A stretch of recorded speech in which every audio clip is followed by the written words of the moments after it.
guys, perkenalkan nama saya Nela Mukaromah. Saya dari jurusan Terjemah UGN Syarif Hidayatullah Jakarta. Saya membuat video ini untuk memenuhi penilaian akhir semester mata kuliah Cakrawala Linguistik Arab oleh Bapak Dr. Muhammad Syarif Hidayatullah MHum. Dan video ini juga dibuat untuk teman-teman semua yang membutuhkan pengetahuan tentang materi leksikon dalam bahasa Arab.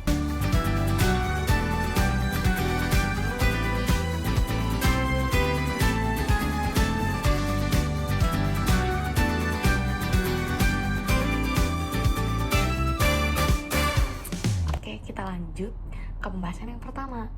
Jadi, definisi leksikon ini adalah istilah teknis dalam komponen bahasa. Jadi, di mana dia ini memuat tentang semua informasi tentang makna dan pemakaian kata dalam bahasa. Nah, misalnya apa sih? Jadi, misalnya ini kayak ada kosakata, daftar pustaka, kemudian kamus sederhana yang disusun menurut abjad dan dilengkapi dengan keterangan. Nah, leksikon ini biasa disebut dengan pembendaharaan kata atau kosakata.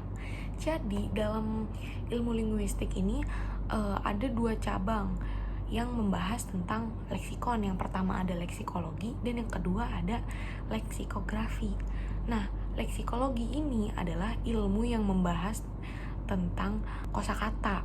Sedangkan leksikografi adalah ilmu yang membahas tentang teknik penyusunan kamus. Leksikologi masuk ke dalam pembahasan linguistik umum, sedangkan leksikografi ini masuk ke dalam kajian linguistik terapan. Nah, kenapa sih leksikografi ini masuk ke dalam kajian linguistik terapan? Karena di dalam kajian linguistik terapan ini terdapat 8 pembagian yang dimana salah satunya itu ada tentang perkamusan. Jadi leksikografi masuk ke dalam kajian linguistik terapan, bukan ke dalam kajian linguistik umum. Nah, simpelnya leksikon ini biasa disebut jamak dari leksem. Nah, apa sih leksem itu? Jadi, kalau menurut buku Cakrawala Linguistik Arab yang saya pelajari, leksem di sini dibagi menjadi tiga bentuk nih. Yang pertama, satuan leksikal yang abstrak. Nah, leksikal ini berasal dari kata leksikon yang berarti kamus. Sehingga makna leksikal yang dimaksud adalah makna yang terdapat di dalam kamus. Yang kedua, kata atau frasa yang merupakan satuan yang bermakna. Yang ketiga, biasanya terkait dengan bidang semantik. Nah, bidang semantik ini apa sih? Jadi, bidang semantik ini cabang linguistik yang mempelajari makna atau arti yang terkandung dalam bahasa, kode, atau jenis lain dari representasi. Misal, ada kalimat kataba dan kitabun. Nah, kataba ini merupakan leksem yang mencakup bentuk kata yang berasal dari kata tersebut. Sedangkan kitabun adalah kata yang menggunakan akar kata tersebut. Seperti itu. Leksem biasa disebut mufrodah mujarodah atau biasanya disebut bahan dasar pembentuk kata. Ciri-ciri leksem itu ada 5. Yang pertama, satuan leksikon. Yang kedua, berperan sebagai input dalam proses morfologis.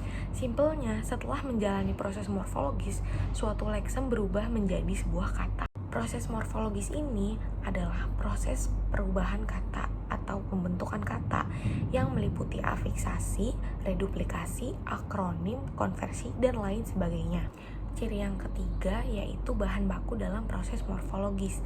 Jadi, suatu leksem ini harus diolah menjadi kata atau morfem dasar dalam subsistem gramatika yang meliputi fonologi, morfologi, dan sintaksis. Ciri yang keempat yaitu unsur yang diketahui setelah disegmentasikan. Jadi, disegmentasikan ini adalah memilah jenis-jenis dan melakukan pengelompokan berdasarkan kesamaan. Nah, ciri yang kelima, leksem harus tidak tergolong proleksem atau partikel. Jadi, proleksem ini memiliki makna yang kurang spesifik dan memerlukan konteks tambahan untuk dipahami sepenuhnya. Contohnya, kalimat syai'un yang mengandung arti sesuatu. Sedangkan partikel digunakan untuk menghubungkan kata-kata dan frasa dalam kalimat. Selanjutnya, ciri-ciri kata yaitu ada 3.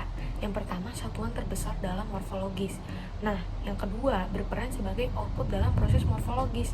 Sedangkan dalam proses sintaksis, kata ini menjadi inputnya. Yang ketiga, dapat dianalisis atas komponen yang disebut morfem. Selanjutnya, makna leksem.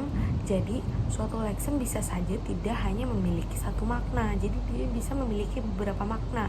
Misalnya, contoh leksem zahaba. Nah, ada dua contoh. Yang pertama, zahaba Ahmadu ilal jami'ah.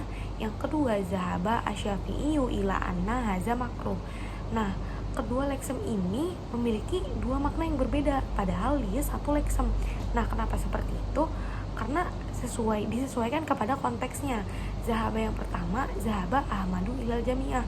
Ini leksem zahaba pada kalimat ini harus bermakna pergi. Nah, sedangkan leksem zahaba pada kalimat zahaba asyafi'iyu ila anna haza makruh harus bermakna pendapat karena disesuaikan kepada konteksnya. Makanya interpretasi yang diberikan pada leksem tertentu akan sangat beragam. Selanjutnya, sumber utama pada data primer.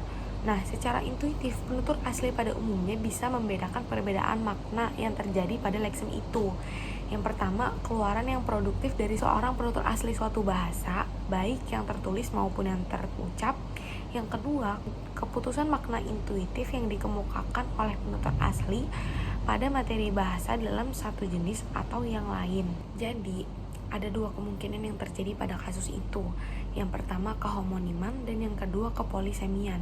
Jadi, homonim adalah kata yang sama ejaan dan pelafalannya, namun berbeda maknanya karena dia berasal dari sumber yang berbeda.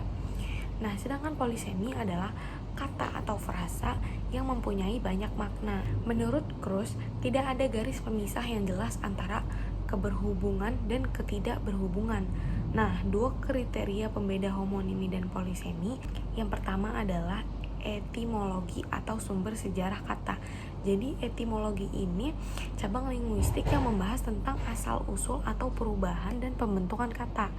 Nah, sedangkan yang kedua, keterhubungan makna. Dia ini meliputi sinonim, antonim, homonim, polisemi, dan hiponim.